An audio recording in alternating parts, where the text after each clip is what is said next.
Hi, I'm Tay. Welcome to my channel and welcome back if you've been here before. Today I'm actually going to be doing a review slash a how to use of the Spectra S2 breast pump. Now, obviously, there's only so far I can go into how you can use it, but I'm going to show you how to set it up and their recommendations, what all the buttons do, and just stuff like that. So let's get right into it. So the first thing that I'm going to start off with is kind of my review of this breast pump. I really liked it. I thought that it was super easy to use and I thought that it worked really well. My only complaint with this is that it is not cordless. I've talked about that before when I've talked about breast pumps. The Spectra S1, which is the blue one, is cordless. And so that would have been a ton easier. I wouldn't have had to always have an outlet. It would have been able to be on the go. And so it would have been a lot better. I actually ended up getting away with this one because I have a regular outlet in my car and it was able to power this. So there were a few times when I did have to pump in my car because it was an emergency and you gotta do what you gotta do. But had I had the blue one, it would have been a ton easier. And also it wouldn't have kept me so stuck even at home pumping because some of my furniture isn't, the 3 feet that they give you in cord close to an outlet. So that's my review. I really like it, would recommend getting the cordless one. So let's get into how to actually use it. I also want to add the disclaimer that before you buy a breast pump, check with your insurance companies because a lot of insurance companies will supply you a breast pump. There are usually a list of a handful that you can get, and so you can't always get every single kind that you can find. I do know that the Spectra, at least in my circle of friends, is on the insurance list of I think everybody that has had babies that I've talked to about this. So definitely check with your insurance company because breast pumps are expensive if you're paying for them out of pocket, and so if you don't have to, all the better. Okay, so now let's get into what is actually in the box. So obviously you get the actual pump and then the power cord. Then you will get 2 coils of tubing, and you will also get 2 sets of the breast shields, or are they nipple shields? I don't know which one they're called. Now there's 2 different sizes and there's 2 of each size. There's 24 millimeter and 28 millimeter, and I'll get into the different sizes in just a minute. There is also 2 of these little valve things, and then there are 2 of the backflow protectors, and this is actually, when you get it, it is in 3 separate pieces, so I will show you how to put that together in just a second. And then it comes with 2 bottles and then matching caps. It has one that is just a cap, and then it also comes with an actual nipple that will fit onto this bottle. Now these bottles do have measurements. And then also you will obviously get an instruction manual, which is actually laid out really well. This instruction manual is actually how I figured out how to use this pump. And it walks you through it super easily.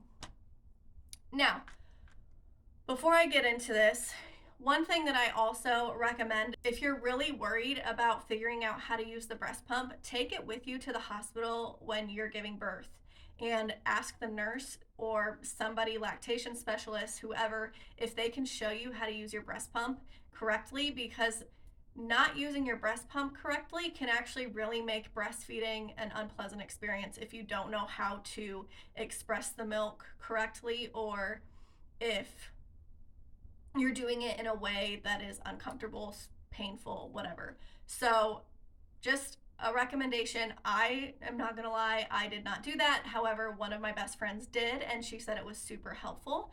And so just a thought before I go into this. So obviously to set this up, you will plug the power cord into the side.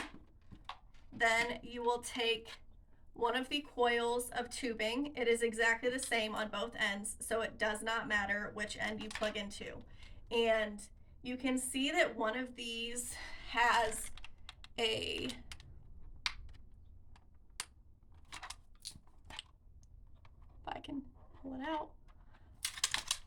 one of them has a stopper on it.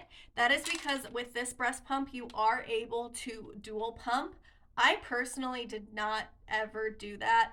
It was just, that just seemed very difficult to me to make sure that you had to hold both things up to you without spilling the other. And so I always just did one at a time. So if you are doing one, you do need to make sure that the other hole is plugged. So you will take the tubing and you will plug it into whichever one is not plugged. It does not matter which one. I always use the bottom. Then this end of the tubing will go into the flow back valve, which is this thing that I showed you earlier. Now they make this pretty dummy proof because this side is smaller than this side so that you don't plug them into the wrong parts. Now what this does is it makes sure that once the milk comes out of you, it doesn't go into your actual breast pump because the milk will not actually flow through this tube. So you will take this and the smaller end goes into the tubing. Like I said, they make this very self-explanatory because this other side will not fit in the tubing. It is way too big. Now I will show you how to put this together real quick. Like I said, it is 3 components. When you get the box of everything, again, they make it very dummy proof because this one fits inside of it. And then you have this little guy.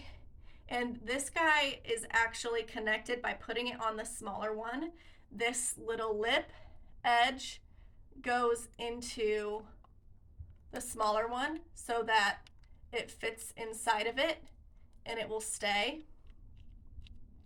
Once that is on there, you literally just take the other side, put it inside of it, and then you have it all together. So like I said, once you have this all together, you connect the small end to the hose.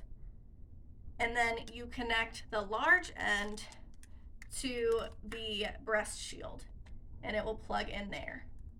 And then this obviously is what goes on you.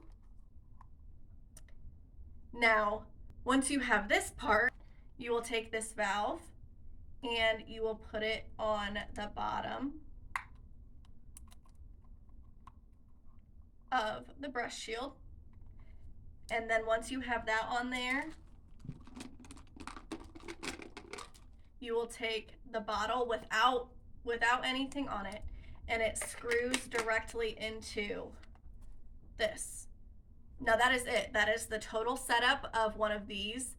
And then you will hold it to you and it will pump the milk. Like I said, the milk does not go into this tube. If the milk is getting into your tube, then you are missing the white shield and you can burn up your pump. Now, one thing I do want to mention is that when you are washing this, you will need to wash this component because the milk does touch the one side of this, because the milk will flow into here and drip into the bottle, but some of it does make its way here because this membrane is actually what's sucking the milk and pulling it, and that's how the milk is extracted. So you will need to wash all of these components. You don't need to wash the tubing.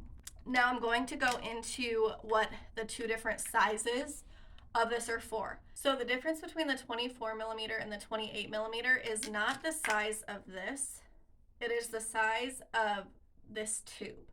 Now, obviously, when you put this on, right, you would want to center your nipple on this cover.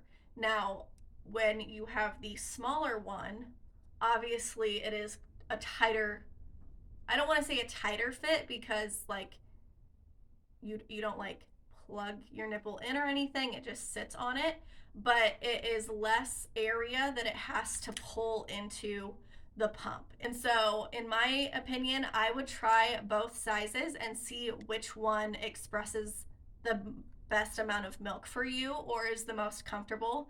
And I did use the 24 millimeter most of the time. There were a few times that I did use the 28 just because, like I said, I wanted to try both and see which one I liked better, but the 24 millimeter did work best for me. Now, Once you have everything set up, now we will go through the different buttons on the pump. So obviously once you plug it in, you will be able to hit the power button and you can hear it and you can see that membrane moving. And so that is how you know that everything is hooked up correctly, because you'll be able to see this membrane moving. Now, the settings on the actual breast pump. So this button here is a light with 2 separate settings. I personally never use this because I didn't ever pump it. If I pumped at night, I didn't do it in the dark. I would always come downstairs. But it does have 2 light settings. And this is like the speed of how fast it pumps. So you can see I have it on, I actually have it on the lowest setting now, and it is just a nice, like, consistent cadence to it. If I hit this button, 3 lines come up here. I don't know if you can see that. And you can hear it is pulling much, much faster at a higher speed. Now, when you are in this setting, you can hit this vacuum button. The vacuum button on both settings, no matter what, is how aggressive it's pulling. And there, so you can turn it down and then you can see it gets quieter and that membrane is moving less. It's because it's not pulling as aggressively. You pull that all the way up to level 5, and that's when you see it pull the membrane a lot more, and it is obviously a lot louder.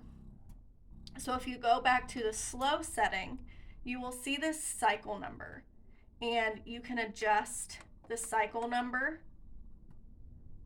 Now, the cycle only works on the regular setting without the 3 lines. And that is because what the cycle number does is the higher you go, the quicker it will be, even on this cadence between pulls. If you go down to the lowest, it pulls it a lot slower. And so these are just some settings that you should figure out what works best for you. And quite frankly, there were different times that I used different settings. If I was just pumping at my regular scheduled intervals just so that I could have milk storage, I would go on this regular setting at the slower pace. However, if I was engorged and needed to pump immediately, I would for sure level 5 and hit to the higher speed, and I just wanted the pressure of the milk to be gone as quickly as possible, and so I would do the higher speed. Now obviously with these settings you will be able to adjust it. You never want the actual pump to be painful, and if it is painful, then you should first work with the different settings. But if you've adjusted the settings and it is still continuing to be painful, that I honestly would ask your doctor or call somebody at your doctor's office, hospital, whatever it may be, and see if they have different recommendations, because I'm not gonna lie, using a breast pump isn't the most comfortable thing in the world. I mean, like, you're obviously, like, you're holding this up to yourself and it is pulling milk from you. It's not super comfortable, but it shouldn't be what you consider painful. Now, obviously, there are times when you're engorged, and that can hurt worse than just the normal times. And also, if you are power pumping, which is where you pump for shorter intervals at more consistent times, so like you only pump for like 5 minutes, but every 15 minutes you're going for another 5 minutes, and you can power pump as a way to try to increase your milk supply. If you are doing something like that, then obviously, like, you can get sore, but it shouldn't actually be the breast pump that is causing you pain. So that is honestly it with the breast pump. They are pretty self-explanatory. There's not a whole bunch of bells and whistles, not a whole lot to it. There are a lot of parts, which is why I wanted to make this video to show you how to set it all up. And like I said, I really liked this breast pump. I do wish that it would have been cordless, but I had really good luck with it. It worked really well to get milk out. I had really good luck with pumping. I didn't pump for very long because we soon found out that my daughter was not very good at taking bottles, and so my milk was going to waste because we couldn't get her to drink it quick enough. The last thing that I want to mention does go with cleaning your breast pump, and you want to make sure that you clean it every single time that you use it, because if not, it will get very gross very quickly. I did hand wash everything. I'm not sure what components are dishwasher safe, to be honest, because I did hand wash it, because that just always seemed easier, and I was using, at the time I was using it so often that I wasn't going to wait long enough for it to have time to go through the dishwasher. So I hand washed it. I did take all of these components apart, and I washed all three of them, even though the side that the tube is on shouldn't have any milk on it. I still washed everything, and